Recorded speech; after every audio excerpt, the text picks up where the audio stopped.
All right, welcome everybody. Today we're doing something I thought was kind of strange. We're doing some smoked filet cat. So it's going to be, wait, what? Sorry, we're doing some smoked filet catfish, Cajun style. So stay tuned.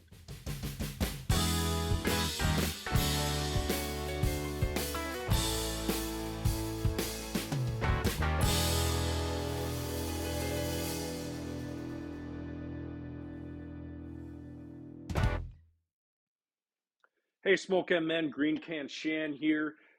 Today, as mentioned, doing the smoked catfish Cajun style. This recipe comes from oklahomajoes.com. Also, please remember, if you do like what we're posting, please hit the subscribe button.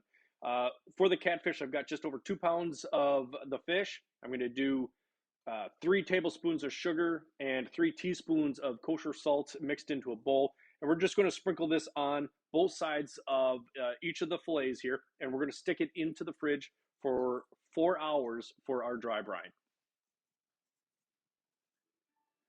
All right, everybody.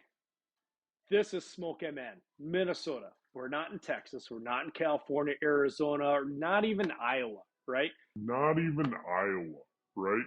Not even Iowa, right? It is 1 degree outside with minus 14 wind chill, and I'm trying to get my smoker up to temp so I can get this catfish on. It's taking a while, but that is what makes smoking in Minnesota unique, and that's why we're here.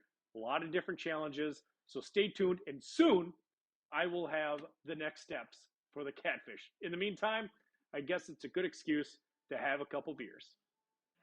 All right, so I finally have the fish on the smoker. Now I'm making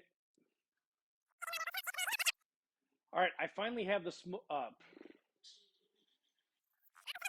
right, I finally have the fish on the smoker. My kids are laughing at me in the background here. So now I'm making the glaze for what I'm going to put on shortly here. That's the butter, paprika, honey, oregano, thyme, pepper, garlic powder, onion powder, and cayenne. So we're going to get this going. We're going to make, tell you what, it already smells amazing just with the honey brought to just a boil. So we're going to get this made up. Check out the recipe for the details. We're going to get this made and put it on the fish. All right, I've already taken some samples of another filet, but this is absolutely amazing. Would do this again, maybe add a little bit of more heat to it for the Cajun style, but highly recommend this recipe. Hope you guys check it out.